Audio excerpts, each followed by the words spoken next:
Bonjour à tous, très heureux de vous retrouver pour ce nouveau numéro de votre émission Génération News sur Medi 1 TV Afrique.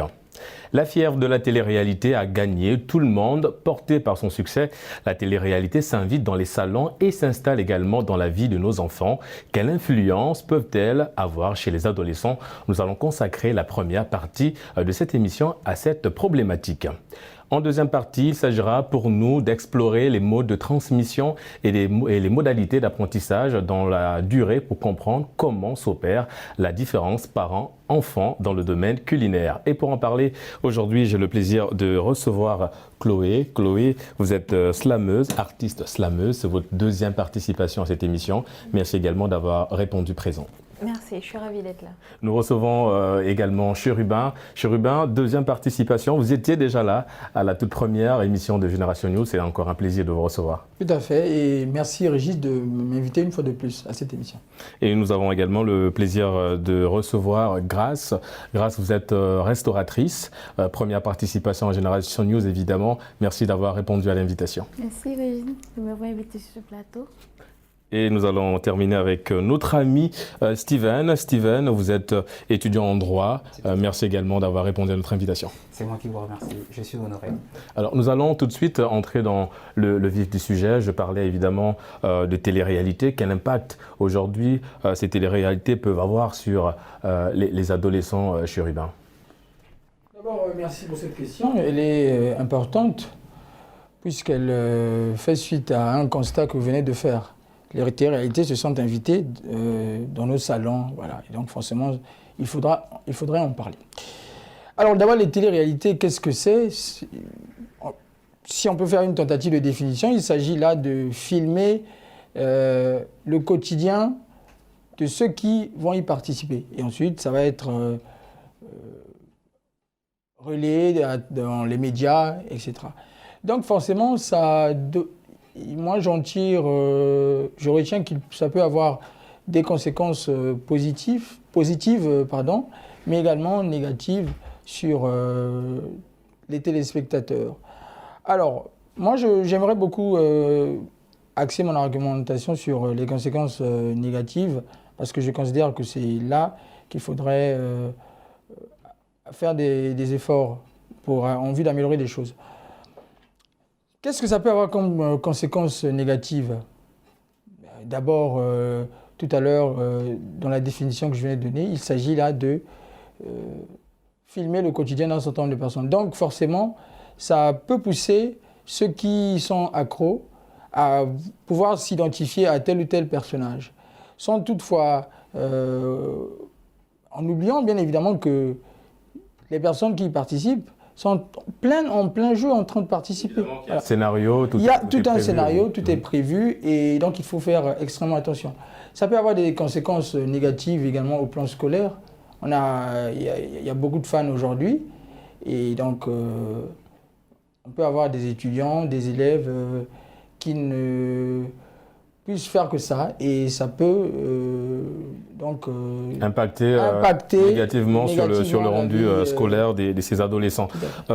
Chloé, Chérubin a soulevé un point en parlant justement du rendu scolaire de ces adolescents-là. Que faut-il faire concrètement aujourd'hui pour interpeller la responsabilité de ces adolescents face à la surconsommation, on va le dire ainsi, de cette télé-réalité?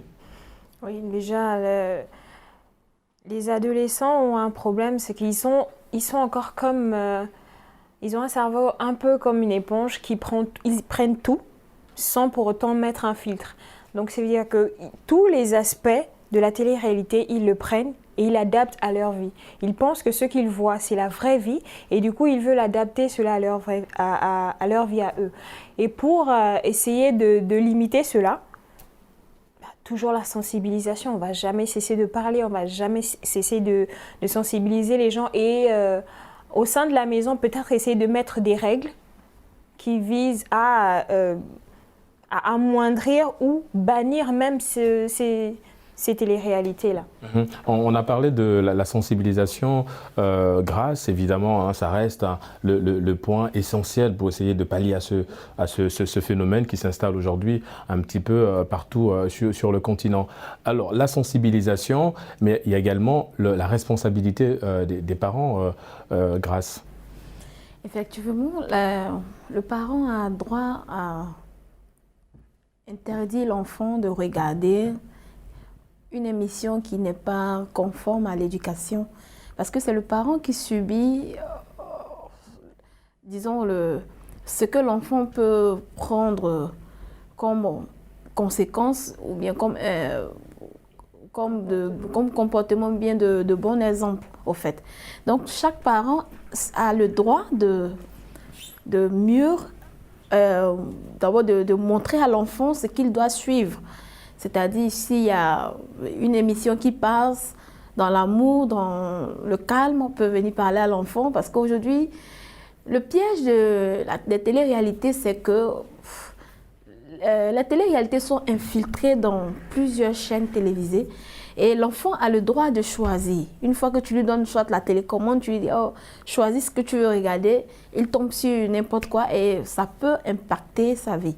Donc, le parent a le droit de lui dire non, ce que tu regardes, c'est pas bon, ou bien regarde ceci ou regarde cela. Je propose que chaque parent, pour mieux éduquer ses enfants, doivent avoir un contrôle sur les adolescents, sur les enfants. Justement. Peut-être pour ajouter aussi mettre un contrôle parental en fait. Oui, ou alors quand on achète un bouquet de chaînes, éliminer certaines chaînes simplement.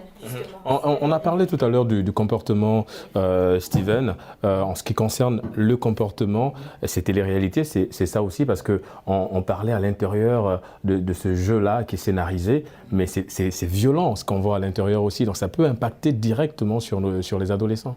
Oui, c'est vrai, vous n'avez pas tort.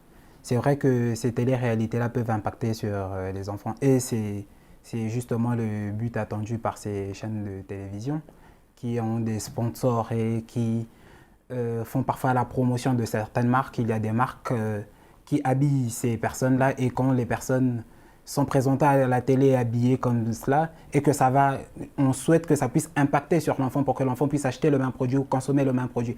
Mais ce que j'aimerais rajouter aussi sur ce que vous venez de dire tout à l'heure, c'est que bannir les téléréalités dans les salons ou encore dans la famille, je ne pense pas. Pourquoi? Parce que, au fait, vous ne bannissez qu'à la maison. Oui, c'est bien. Mais c'est qu'en tant que parent, vous n'avez pas suffisamment de moyens pour bannir les téléréalités de la vie de votre enfant. Ouais, parce qu'à défaut de regarder sur la télévision, on peut regarder, peu importe, sur son téléphone. Sur YouTube, sur son ordinateur. Ou encore, il y a un autre facteur important. Il y a le fait que ces téléréalités-là sont tellement vulgarisées au fait qu'il n'y a que ça comme sujet lors des récréations, entre amis et tout. Donc, connaître ces téléréalités-là ou les suivre, ça permet aussi une certaine intégration pour le jeune. Parce qu'il y aura des amis qui vont parler de ces téléréalités-là. Et pour s'inviter à la conversation, l'enfant sera obligé de parler de ces téléréalités-là. Et pour revenir sur ce qu'on disait tout à l'heure sur le choix des chaînes. Mais aujourd'hui, il n'y a pas de chaînes spécifiques au fait qui font passer la télé-réalité. Donc, ça sera assez difficile de choisir un bouquet qui écarte la télé-réalité parce que vous allez écarter la plupart des chaînes. C'est là où se pose le problème. Donc, il y a plein de chaînes qui font passer des télé-réalités en ce moment-là. Oui, Chérubin, vous voulez rebondir sur un point, allez-y. Oui, je voudrais rebondir sur le dernier point qu'a évoqué Steve.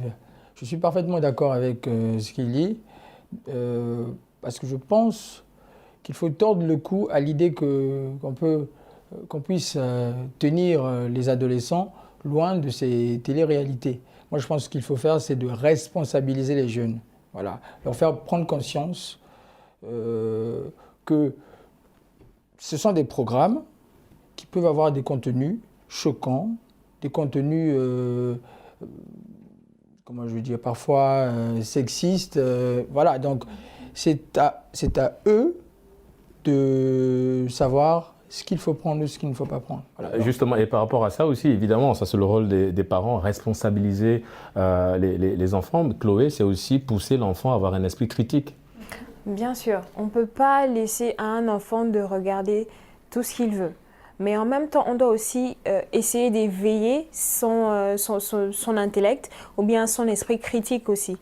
Mais je suis pour que l'on mette certaines barrières, c'est-à-dire certaines choses, on ne peut pas les regarder et ne jamais cesser de sensibiliser l'enfant.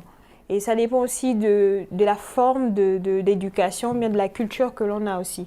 Parce que si on est dans un foyer libre ou je ne sais pas, ça dépend en fait. Chez nous en Afrique, par exemple, on ne peut pas accepter une émission où on montre certaines choses qui ne rentrent pas dans nos traditions, qui ne rentrent pas dans notre culture. Donc forcément, on va interdire à nos enfants de regarder cela. Donc ça dépend de la forme d'éducation qui prédomine dans le foyer en fait. Ouais, parce que les téléréalités, on en a consommé énormément et ça continue d'ailleurs parce que chaque jour, chaque année, on a l'impression qu'il y a une nouvelle télé-réalité qui arrive et qui façonne encore plus les adolescents. Steven, faut-il voir aujourd'hui des points positifs dans ces téléréalités? Oui, bien évidemment, dans les téléréalités, il y a des points positifs. Et j'aimerais même d'ailleurs, j'aimerais bien que nous puissions repartir même sur qu'est-ce qu'une téléréalité. Une téléréalité, ce n'est pas tout simplement une grande villa, un manoir avec de grandes piscines, avec des personnes à moitié habillées qui se baladent. Non, la télé-réalité, c'est aussi ce sont des émissions également qui parlent de l'entrepreneuriat. Ce sont également des émissions qui montrent des gens qui ont réussi. Ce sont également des émissions qui montrent des sportifs de haut niveau et des célèbres qui travaillent très dur chaque jour. Donc, ce que j'aimerais dire, c'est que la télé-réalité peut également façonner des vies positivement. Il y a une sorte de sociabilité, le vivre ensemble voilà, aussi. Voilà, c'est bien cela. Parce que au Brésil, par exemple, il y a eu une grande star de football, Ronaldo, qui avait suffisamment pris de poids, qui était devenu gros, on va dire, grâce à une télé-réalité où on montrait son entraînement, l'aide qu'on lui apportait, tout ça pour maigrir, ben, cette chaîne de télévision la brésilienne essayait de promouvoir la santé. Oui, la culture de soi aussi, s'accepter. Voilà, le défi, relever les défis. Voilà. Et donc, on montrait aux jeunes qu'avec beaucoup d'efforts, vous pouvez surpasser le problème de l'obésité, du surpoids. Également, dans les téléréalités, il y a ces jeunes candidats qui arrivent. Ce sont parfois des personnes talentueuses. Ce sont des gens qui ont du talent, mais qui parfois manquent de visibilité. Vous voyez ? Et donc, dans ces téléréalités-là, ces personnes-là arrivent à faire connaître leur talent. Et puis, grâce à ces téléréalités-là, ce sont des gens dont on découvre les talents et qui rencontrent certains professionnels. Donc, oui, les téléréalités ont un certain nombre d'avantages, oui. Vous partagez cet avis, Grace. Déjà, est-ce que vous regardez les téléréalités? Vous en regardez? Oui, j'en regarde souvent les téléréalités. Mais je suis pas trop d'accord avec ce qu'il a dit sur le côté positif. Parce que, bon, il est bien vrai que tout est rose. Moi, quand je regarde les téléréalités, je me dis, mais la vie est rose. Or, la vie n'est pas totalement rose. Il est bien vrai que souvent dans les téléréalités, on trouve souvent des difficultés de certains acteurs.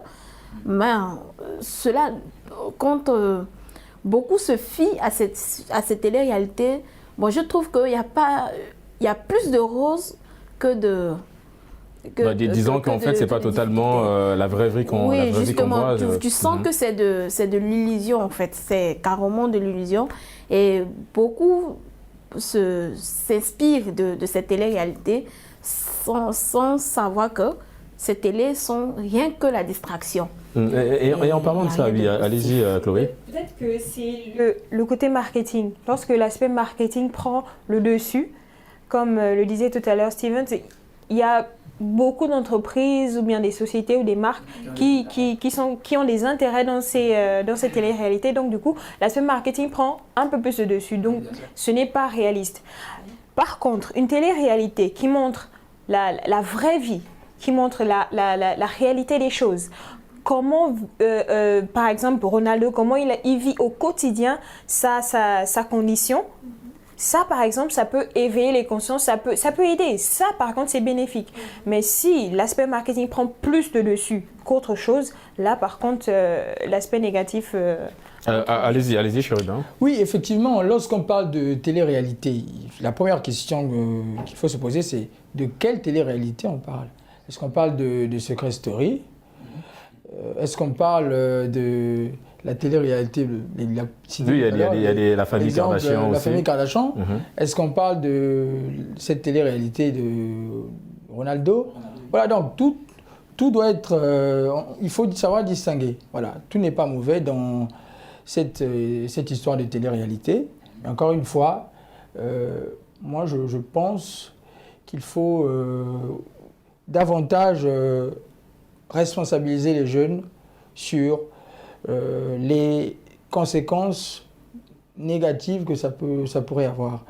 Et pourquoi ne pas aussi essayer d'élargir l'offre en termes de télé-réalité? Pourquoi pas faire des télé-réalités pour parler de l'écologie, justement par rapport à ça, Chérubin, au Mali, on a assisté à une télé-réalité qui s'appelle Instant T, donc diffusée sur une télévision malienne. Il y a également Ferme Factory qui verra bientôt le jour au Sénégal. C'est une télé-réalité qui emmène des jeunes à revenir à l'entrepreneuriat, notamment au retour à la terre. Effectivement, voilà. Donc ça, ce sont des bons exemples de télé-réalité qu'il faut recommander. Voilà, encore une fois, c'est pas étonnant que cela se fasse au Mali, qui est un pays qui est extrêmement touché par le phénomène de ces jeunes qui prennent leur destin en main, qui traversent la Méditerranée. Qui sont tentés par l'immigration. Exact, qui sont tentés par l'immigration clandestine. Donc, si on peut, au travers des moyens comme ceux-ci, les retenir et encourager davantage certains à ne pas être tenté à cela. Je pense justement, il y a un point aussi, il y a un point qu'on a souligné aussi qui est très intéressant en parlant justement de réalité. Parce que évidemment, il y a le gros point noir dans ces téléréalités, c'est cette incapacité, on va le dire, pour l'adolescent de distinguer ce qui est réel et ce qui ne l'est pas. Steven. Oui, et vous avez raison. Mais après, je pense que télé-réalité, ça porte bien son nom de réalité, au fait. Parce que la télé-réalité, c'est différent d'un film d'action ou d'un film de comédie où on retient par cœur des textes et tout ça, même si... En fait, les télé-réalités, ce sont des gens qui sont là, qui vivent une vie, qui sont filmés. Après, c'est vrai, ce sont des gens à qui on octroie parfois des rôles, c'est vrai. Mais il faut parfois... Moi, je pense que ce sont des télé-réalités. C'est du réel, mais ce n'est peut-être pas du vrai. Parce que quelque chose peut être réel et pas vrai.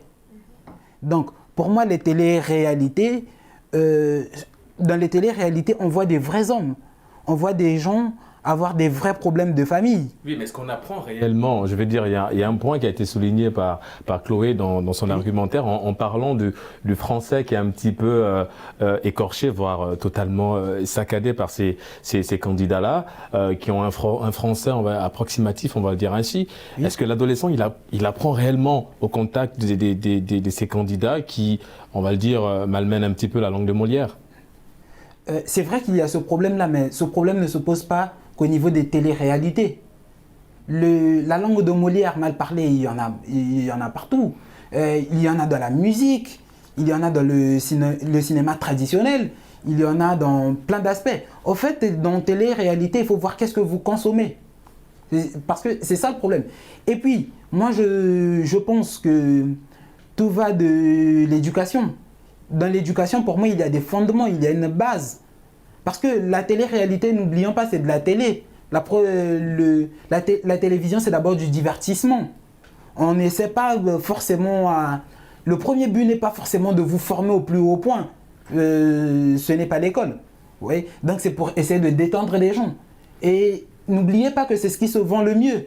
Ah, justement, c'est la raison pour laquelle on doit s'en inquiéter. Justement, allez-y, Chérubin. Justement, je pense que Steven, qui s'est en quelque sorte érigé un peu en grand défenseur des téléréalités sur ce plateau, devrait savoir que c'est de ça que nous sommes en train de parler tout à l'heure.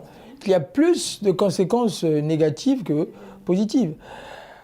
Vous avez pris tout à l'heure l'exemple d'une télé-réalité comme celle qu'a tourné le grand footballeur Ronaldo.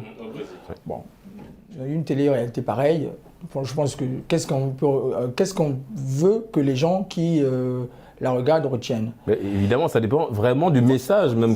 Ça dépend du message. Mais une télé-réalité comme Secret Story, je suis désolé, je ne peux pas recommander ça à quelqu'un. Déjà, à la base, on a des candidats qui ont chacun un secret.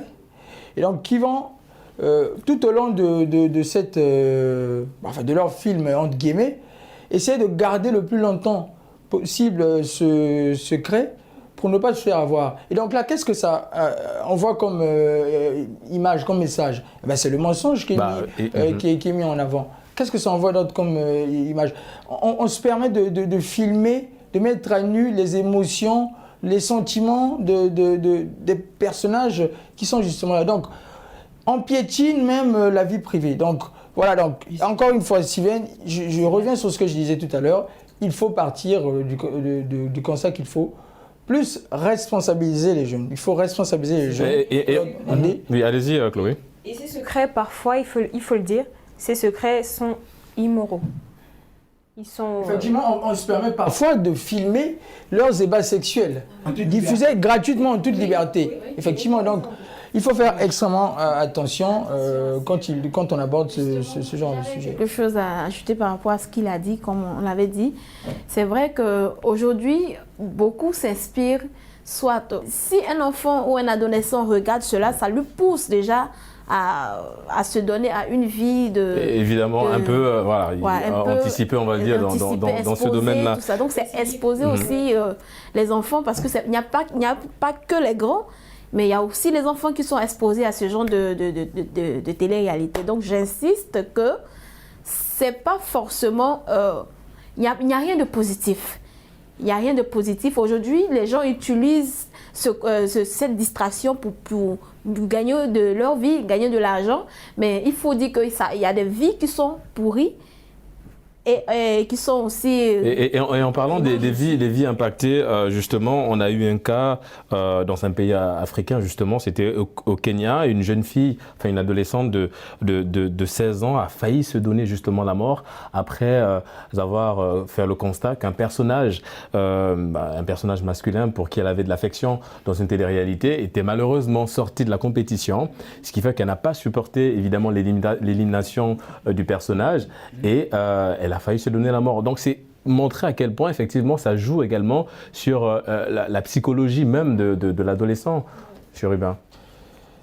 Ça, voilà, c'est bonnet blanc, blanc bonnet, ça revient à ce qu'on entend de dire tout à l'heure. Moi je suis pour qu'on crée même, c'est-à-dire qu'à l'instar des films pour adultes, eh bien qu'on crée une autre rubrique qui sera dédiée pour les télé-réalités. Parce que là encore, il ne faut pas se voiler la face, il y a beaucoup de messages très négatifs qui sont véhiculés à travers cela. Voilà. Donc au-delà de l'aspect divertissement, bien sûr, on ne va pas se le cacher, ça permet aussi de se divertir. Mais au-delà de cet aspect, il ne faut pas oublier que la très grande majorité de ces télé-réalités ne poussent qu'à la perversion, qu'à la dépravation des mœurs. Voilà. Et je vous sens un petit peu partagé, Steven, par rapport à l'argumentaire de Chérubin. Oui, bien sûr. Parce que face aux télé-réalités, j'ai un avis plutôt, on va dire, du yin et du yang. En fait, il y a une certaine dualité dans les télé-réalités. Il y a un côté sombre et un côté plutôt lumineux. Les deux vont ensemble, les deux existent ensemble. Les deux n'existent que parce que l'autre existe. Et les deux sont complémentaires, je vais dire pourquoi. Parce que quand nous voyons des télé-réalités où il y a des gens qui vivent une vie plutôt amoureuse, où il y a des gens, il y a de la déception, il y a des pleurs, tout ça. Mais on s'identifie à ces personnes-là. On se sent complètement humain en fait. Ce sont des gens qui souffrent pour des problèmes de cœur. Ce sont des gens qui se chamaillent parce qu'ils n'arrivent pas à trouver du consensus. Ce sont des gens qui ont des problèmes parce qu'il y a quelqu'un qui a fini le lait dans le frigo.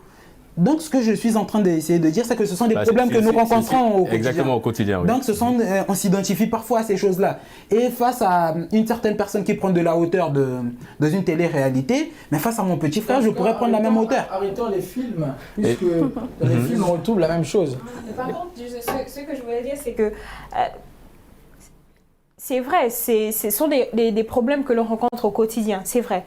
Mais c'est scénarisé.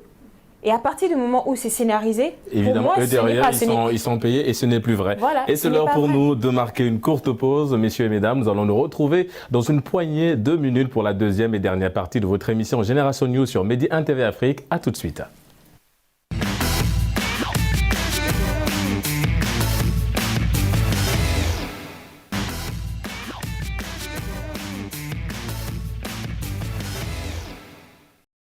De retour sur Medi 1 TV Afrique pour la deuxième partie de votre émission Génération News.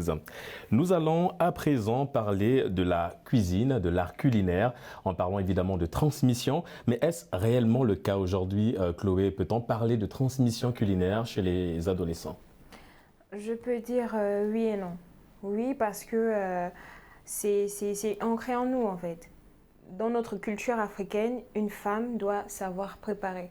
Donc, oui, de ce point de vue. Et non, parce que il y a des femmes, des jeunes femmes qui, on peut dire, elles s'en foutent ou alors ne prennent pas conscience que c'est un aspect de la personne qui a aussi toute son importance en fait. Donc, oui et non. Et en parlant de jeunes filles chérubins, effectivement, apprendre à une jeune fille à préparer, c'est aussi, on va le dire ainsi, hein, préparer cette jeune fille à être maman et à être femme demain, tout simplement. Oui, tout à fait, tout à fait. Surtout qu'en Afrique, hein, ces questions-là, on est un peu, un peu machiste. On considère que la cuisine, c'est pas forcément le domaine de prédilection des hommes. Donc c'est un domaine qui est souvent réservé uniquement à la femme. Et donc quand on parle de ce constat, il est clair qu'une fille qui n'a pas appris à préparer dans le cercle familial ne sera pas une très bonne épouse et ça risque d'avoir des conséquences sur sa vie de famille. Alors c'est en ce sens qu'il faudrait que les parents prennent conscience de la nécessité de transmettre ce savoir culinaire à leurs filles. Mais en parlant de transmission culinaire, Grâce, vous êtes dans le domaine de la restauration. Comment vous êtes arrivé à embrasser ce métier-là? D'où vous est venue cette passion pour l'art culinaire? La passion est née lorsque j'étais encore très petite et je suivais beaucoup les parents. Ma mère a fait la cuisine en allant au marché et cette passion est née en fait, et je voulais absolument préparer, donc je me battais pour le faire. Ma première expérience est née lorsque j'avais 9 ans. J'ai fait une cuisine et mon père n'a pas apprécié. À 9 ans, vous avez préparé à 9 ans, vous avez fait de la cuisine à 9 ans. Lorsque j'ai fait la cuisine, il n'a pas mangé et c'est le désir de montrer à papa que papa, j'étais bien, maman apprécié. Toi, tu dis non, moi je vais te montrer que je sais préparer et j'avais encore demandé une deuxième chance. Et lorsqu'on me l'a apporté, il a mangé. Bon, il n'a pas seulement mangé, il a pris le citron, il dit oh, c'est du n'importe quoi, tout ça. Et bon, tout est parti des défis au fait, parce que moi je suis une femme des défis. J'aime bien les défis, tu peux me lancer un défi, tu ne peux pas faire ça, je te montre que je pourrais faire. Et grâce à mon père, je suis devenue ce que je suis aujourd'hui et je n'ai pas peur de la cuisine. À tout moment, je peux me lancer à la cuisine et je sais quand c'est bon, je sais quand c'est pas bon. Et en parlant de cuisine, parce qu'évidemment c'est la thématique de la deuxième partie de Génération News, Steven, Chérubin a évoqué un point qui est très intéressant. Alors, on va un petit peu, évidemment, taquiner nos sœurs ici sur le plateau, en parlant, évidemment, dans ce domaine culinaire, le constat qui est fait de manière générale, c'est qu'aujourd'hui, dans le monde, les plus grands pâtissiers, les plus grands cuisiniers, ce sont des hommes. Les hommes, ils sont partout dans les grands domaines. Qu'est-ce qui peut expliquer cela, en fait? Pourquoi, aujourd'hui, on retrouve des hommes qui cuisinent mieux que des femmes? C'est quelque chose d'assez difficile à expliquer, mais je pense qu'il y a une certaine explication. Au fait, les grands cuisiniers, mais qui sont des hommes, en fait, c'est leur profession. Ce sont des gens qui étudient pour savoir préparer. Ce sont des gens qui sont peut-être passionnés de cuisine et qui ont commencé à apprendre très tôt. Mais ce sont des gens qui ont fait de la cuisine leur profession. Or, nous avons tendance à croire que la cuisine, c'est beaucoup plus pour les femmes, parce que naturellement, dans toutes les familles, surtout africaines, quand tu rentres de l'école, toi, enfant, c'est maman que tu trouves dans la cuisine en train de préparer. Donc, c'est normal que dans notre imaginaire, qu'il y ait la femme cuisinière. En fait, c'est transmis dans la conscience génétique. Donc, pour un enfant, quand il rentre, parce que chez son oncle, c'est la tante qui prépare, chez son ami, c'est la mère de son ami qui prépare, partout, quand il arrive, que ce soit une mère. Mais vous avez raison, il y a des hommes qui préparent et je pense que c'est parce qu'ils se sont formés.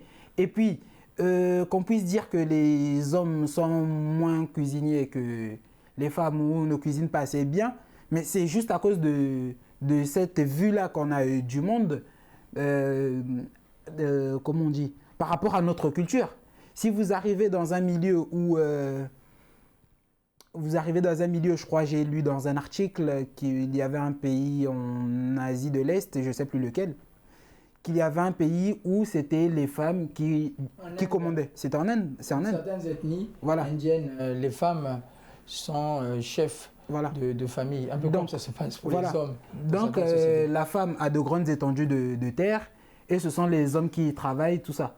Donc, elle est beaucoup plus à l'extérieur qu'à la maison. En ce moment-là, ce sont les hommes qui préparent. Et quand vous êtes dans un milieu qui ressemble à celui-là, mais pour vous, il est tout à fait normal qu'un homme soit un bon cuisinier. Donc, ce n'est qu'une question d'appréhension, en fait. C'est d'où on voit, d'où nous sommes positionnés pour voir le phénomène, d'où nous analysons. Est-ce que c'est réellement le cas, Chloé? Je vous sens un peu partagée par rapport à... Oui, il y a un point qu'il a soulevé, c'est que les plus grands chefs sont passionnés de cuisine. Oui.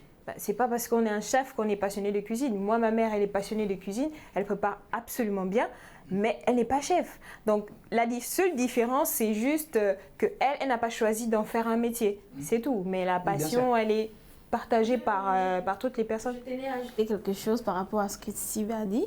Au fait, j'ai vécu dans une famille où tout le monde était obligé de préparer. C'est-à-dire, tu rentres, la mamie est là, il y a le riz, il y a tout. Donc, quand tu arrives, tu te sers, tu prépares ta part, tu manges, tu retournes à l'école. Nous, on n'a pas connu cette vie où on dit la servante va venir préparer. Non. Donc, ce qui fait que nos propres frères, les garçons, étaient obligés de préparer. Des fois, même on faisait souvent des tours. Aujourd'hui, tu prépares le riz, demain, tu prépares la sauce. Et si tu n'as pas préparé, mais tu es cuit. Donc, maman venait te taper, voici. Donc, c'est comme ça. Moi, je me dis que c'est par là est sortie cette passion-là pour certains hommes, parce qu'ils se disent que... Parce que cela est caché à l'intérieur. Mais il faut faire ressortir et après s'inspirer pour dire... Ah, donc, c'est comme ça que je sais préparer une fois qu'on apprécie de gauche à droite. Donc, tu trouves que... Donc, c'est parti dès le plus jeune âge. Justement. Donc, moi, je trouve que ce n'est pas été, comme lui l'a dit, que non, il y a ça, d'autres ont fait ça, une école. Non. C'est parti de peut-être soit... Non, ça part d'abord d'une passion, voilà. Ensuite qu'on va évidemment polir. En parlant de transmission de l'art culinaire, évidemment, on assiste aujourd'hui à une transmission verticale dans le sens où aujourd'hui, ce sont des jeunes filles qui apprennent des recettes, des nouvelles recettes à leur moment, Chérubin. Ah bon, je ne savais pas. Non, je ne savais pas. Moi, je suis plutôt... dubitatif par rapport à ça. Je pense qu'aujourd'hui, on vit dans un monde où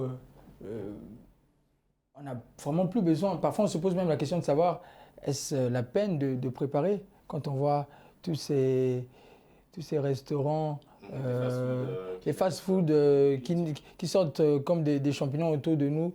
Donc, il n'y a pas que les hommes qui sont impactés, hein. Même les jeunes filles aujourd'hui sont en enfants, en ont fait leur... Est-ce que ce n'est pas justement là l'importance même aujourd'hui d'apprendre à la jeune fille, au jeune garçon à préparer justement, à cuisiner lui-même. Ce qui fait qu'aujourd'hui, on n'a pas forcément besoin d'aller dans un fast-food, consommer un produit avec beaucoup de graisse, hein, si je peux m'exprimer ainsi. Tout à fait, tout à fait. Et je l'ai évoqué à l'entame de mon argumentation. Une jeune fille, franchement, c'est une idée qui est assez répandue. On dit souvent qu'une jeune fille ou une jeune femme qui ne sait rien faire de ses 10 doigts. Quand on parle de ses 10 doigts, on fait plus allusion à l'aspect culinaire.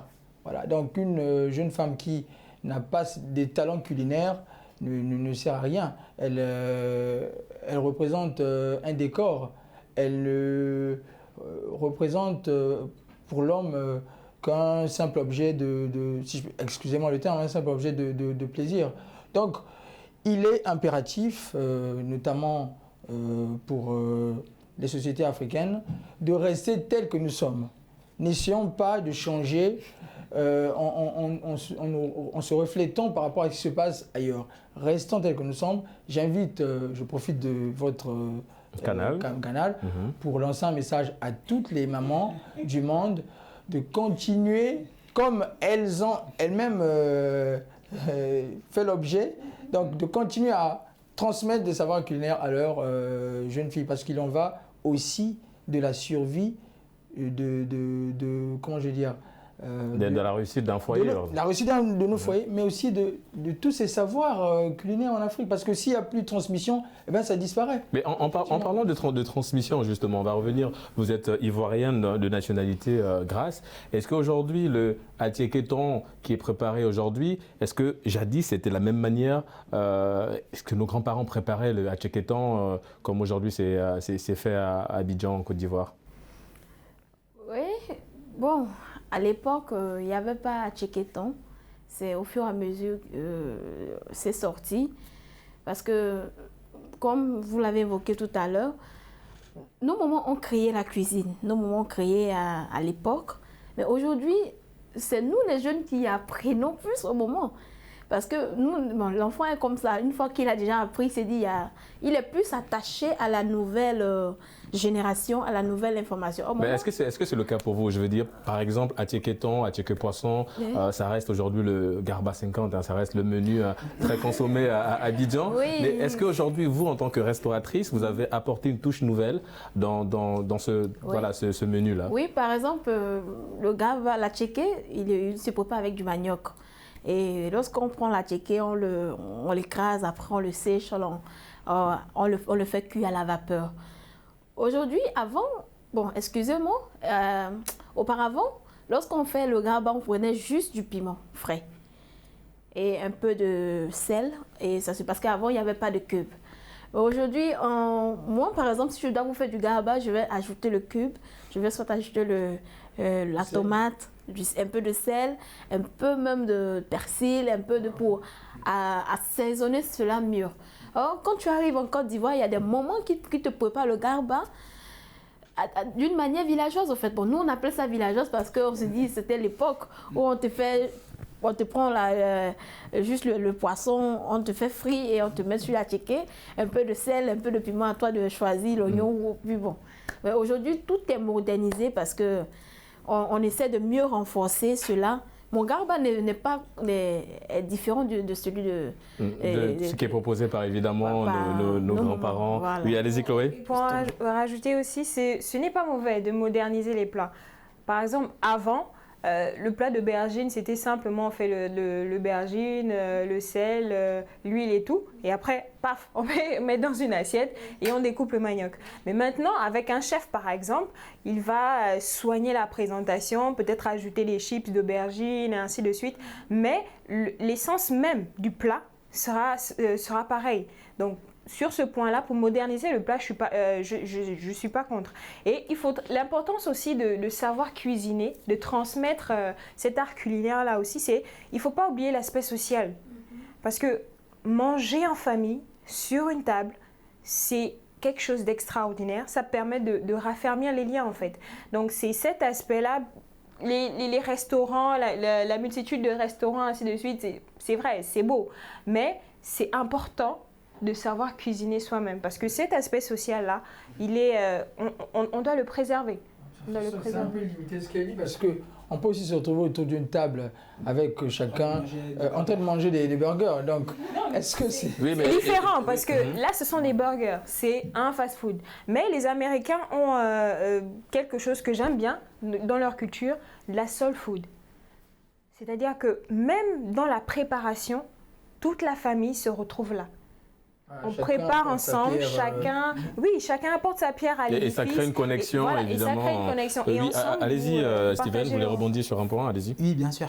Vous avez parlé de deux points essentiels. Vous avez parlé des enfants qui apprennent, et des filles qui apprennent maintenant à leur mère un certain nombre de plats. Et vous avez parlé des plats qui se modernisent de plus en plus. Et moi, je pense que pour répondre à cela, au fait, il faut voir le problème dans un cadre spatio-temporel. Surtout se baser sur le plan temporel. Pourquoi? Parce qu'aujourd'hui, nous sommes en plein 21e siècle. Et quand on parle d'art culinaire, en fait, on parle de la culture. Or, moi, je sais que la culture, pour se nourrir, a besoin des autres cultures. Elle doit se mélanger aux autres cultures. Et je pense que la culture, pour grandir, en fait, il y a ce qu'on appelle l'effet boule de neige. Le noyau reste le même. Et quand la boule de neige, plus elle descend, plus elle grandit, mais le noyau reste le même. Elle va devenir grande, mais le noyau restera le même. Ce que j'essaie de dire là, c'est qu'aujourd'hui, une jeune demoiselle, une jeune fille qui apprend à sa mère comment cuisiner ou lui apprendre de nouveaux plats, en fait, ça s'explique par plusieurs facteurs. Aujourd'hui, la fille, elle a des cours sur YouTube. Donc, elle a la possibilité d'apprendre de nouveaux plats. Ça reste, il y a beaucoup de tutos aujourd'hui. Voilà, il y a des tutos. Moi qui suis originaire du Congo, qui connais assez bien les plats congolais, quand j'arrive, je fréquente une Ivoirienne, je fréquente un Gabonais, je fréquente un Algérien. Donc, j'apprends de nouveaux plats. Et moi, quand je rentre, ça devient une nouvelle richesse culturelle, en fait, culinaire pour ma mère. Il y a des choses que je lui apprendrai. Donc, vous voyez un peu. Et puis, il y a cela. Et les plats, au fait, qui changent de nature, en fait, pour moi, c'est expliqué par le même phénomène, en fait. Le brassage de culture, l'évolution, la mondialisation qui nous permet de connaître des plats qui viennent d'ailleurs. Aujourd'hui, moi, en venant ici, j'ai su ce que c'était que le fataya, ce que je ne connaissais pas chez moi. Donc, quand je rentre chez moi, si j'apprends à le faire ici, je le ferai là-bas. J'ai appris ce que c'est que le tchéboudienne, j'ai appris ce que c'est que le tchébouyab, j'ai appris ce que c'est que le mafé, j'ai appris ce que c'est que la soupe kanja. Et quand je rentre, je pourrais apprendre ces plats à ma mère. Et en parlant d'apprentissage, est-ce que vous êtes tenté par des ateliers cuisine? C'est le cas, vous avez participé à des ateliers culinaires. Oui. Dites-nous un petit peu comment ça se passe. Bon. Des fois, moi, j'ai pas eu souvent l'occasion de participer. Comme je vous l'ai dit, ça a été déjà... il est vrai que j'ai déjà appris, mais si j'en ai l'occasion, je participerai encore. J'ai déjà participé à des ateliers ou cuisine. soit je me dis des conférences, culinaires. Et c'était vraiment bon parce que tu découvres le Cameroun, tu découvres le Gabon, tu découvres d'autres choses. Et dans cette expérience, tu te rends compte que là où j'étais là, il me reste encore plus. Et c'est un challenge. Et moi, j'adore les challenges parce que lorsque je suis dans ce genre face à ce défi, je me donne le meilleur. Et ça me permet de mieux apprendre, de chercher aussi chez les autres comment est-ce que ça se passe au Gabon, comment est-ce que ça se passe au Congo et autres. Donc, on va peut-être revenir un petit peu. Oui, allez-y, Oui, je voudrais rebondir sur un aspect de l'argumentation de Steven tout à l'heure, qui semble-t-il, n'a pas pris vraiment conscience du danger que ça peut représenter, le fait que le savoir culinaire ne soit plus aujourd'hui transmis par les parents. Moi, je voudrais quand même tirer son attention sur le fait que, bien sûr qu'on n'est pas contre l'ouverture, on n'est pas contre l'ouverture, on n'est pas contre des découvertes. Je pense que c'est une valeur ajoutée que de savoir ce qui se mange ailleurs aussi à travers le monde. Mais il faut d'abord être ancré dans ces valeurs. Donc c'est un peu ce que le président Senghor appelait le savoir dans l'enracinement dans l'ouverture. Donc il faut d'abord s'enraciner avant de s'ouvrir. Raison pour laquelle S'il n'y a pas de transmission de de l'effet père, boule de neige. voilà, s'il n'y a pas de transmission de père de mère à fille Ou même de père à ou même de merci, ça sera on risque d'avoir comme danger à la longue, c'est qu'il y aura des ça va peut-être pas disparaître, mais ça ne sera plus le même. Aujourd'hui, elle a évoqué un point très essentiel sur la préparation de la tchéké ou du garba.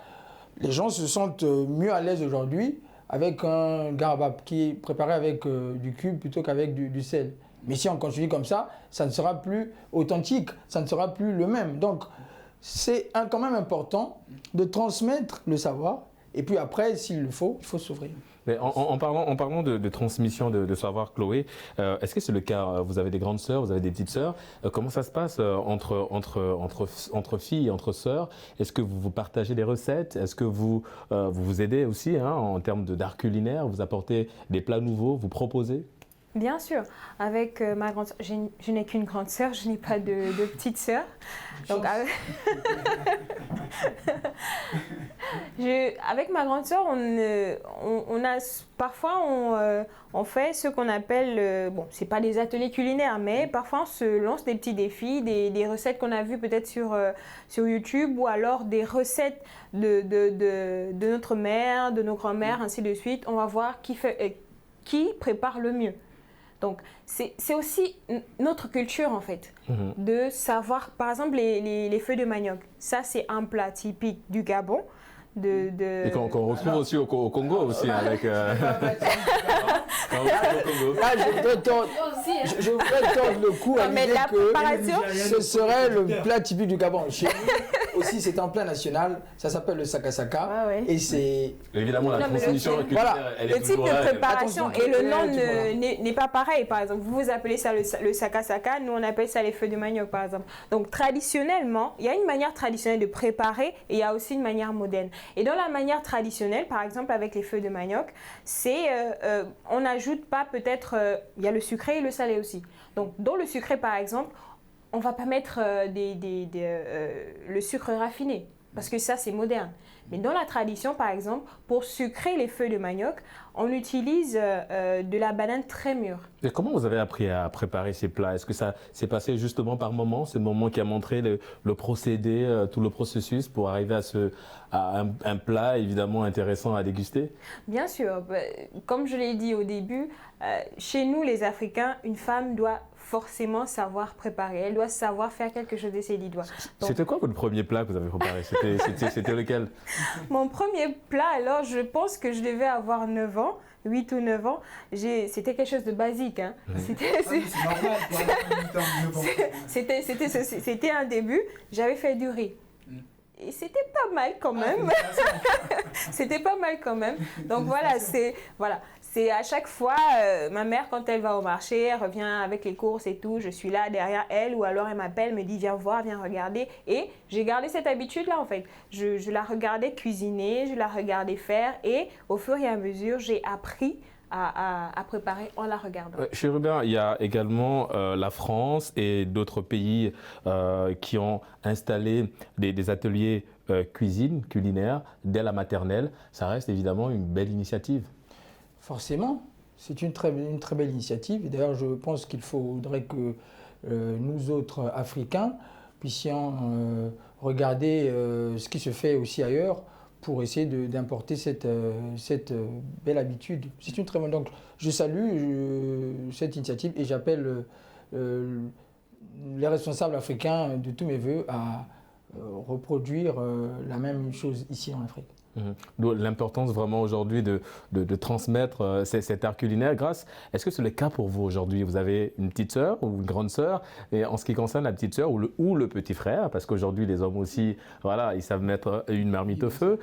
Comment ça se passe aujourd'hui, cette transmission culinaire? Est-ce que vous apprenez votre petite sœur à préparer? Bon, oui, j'apprends à ma petite sœur à préparer, à faire souvent la cuisine. Bon, déjà, ma petite sœur a déjà aussi appris,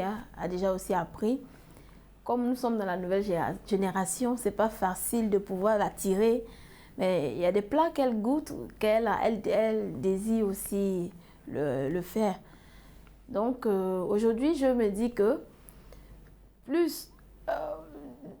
on ne doit pas apprendre à une femme à faire la cuisine. Bon, c'est ce que j'ai découvert au finish, parce que je me dis qu'en tant que femme, cela doit être d'abord le naturel. Ça doit être le dépôt qui est déjà dans le cœur de chaque femme. On ne doit pas apprendre. Même, je suis un peu contre ces écoles de cuisine où on apprend à des femmes à faire la cuisine. C'est vrai, on peut découvrir parce qu'aujourd'hui, c'est radical quand même. Aujourd'hui, nous découvrons YouTube. À la maison, je peux apprendre la cuisine. Google, je peux apprendre la cuisine. Il y a des applications que je peux télécharger qui ont le même site de Facebook que je peux télécharger, qui peut m'envoyer chaque jour des recettes. Des recettes. Est-ce que je suis obligée d'aller m'asseoir dans une école 24 heures sur 24 ou soit toute une journée à apprendre la cuisine? Cela doit être inné. Donc moi, je n'apprends pas à ma petite soeur à faire la cuisine, pour tout vous dire, parce que je me dis que c'est une femme. C'est une femme, tu me vois, tu sais que... Mais on parlait justement, oui, allez-y, Chloé. C'est vrai, tu le disais, Steven, c'est radical, c'est très radical. Parce qu'il y a certaines personnes, certaines femmes ou des hommes même qui veulent apprendre, qui n'ont pas cette chance d'avoir encore leurs parents vivants, par exemple. Donc, si ta mère ou ton père, tes parents ne sont plus de ce monde, tu n'as plus de repères, tu n'as plus quelqu'un sur qui t'appuyer, qui peut t'apprendre certaines choses. Donc, si une école peut m'apprendre à cuisiner, j'y vais. Non, on va terminer sur cette question parce que malheureusement nous arrivons au terme de cette émission. On va terminer avec vous en quelques secondes, Steven. Aujourd'hui, on l'a tous dit de manière, je vais ramasser un petit peu tout ce qui a été dit sur le plateau de Génération News. L'importance aujourd'hui revêt en tout cas une importance capitale en ce qui concerne la transmission aujourd'hui de l'art culinaire chez les jeunes filles et chez les jeunes adolescents. Ce que je voudrais dire déjà pour commencer, c'est que si le livre peut faire voyager, l'assiette aussi. Et donc, oui, il est important d'apprendre aux jeunes filles et surtout aux jeunes hommes avec grand âge, à apprendre à préparer parce que pour moi, l'art culinaire, autour de l'art culinaire, il y a il y a toute une initiation. Et généralement, les filles sont privilégiées par rapport aux hommes. Et vous remarquerez que si les hommes ne sont pas très bons cuisiniers, en fait, c'est parce que l'initiation commence assez tard et se termine assez tôt. On apprend à un homme à cuisiner assez tard, quand il est jeune adolescent, 14-15 ans, et il termine quand il quitte la maison, parfois pour des études à l'étranger, généralement c'est 18 ans. Donc il n'a eu que 4 ans alors que la fille a eu beaucoup plus de temps. Et c'est le cas pour vous aujourd'hui, vous qui vivez à l'étranger. Et c'est malheureusement la fin de cette émission. Merci Chloé, merci Chérubin, merci à Grace, merci à Steven d'avoir participé à cette émission. Merci également à vous, chers téléspectateurs, de nous avoir regardés. Nous remercions également la partie technique. Nous vous donnons rendez-vous la semaine prochaine pour un nouveau numéro de votre émission Génération News sur Medi 1 TV Afrique. Et d'ici là, bonne suite des programmes sur nos antennes.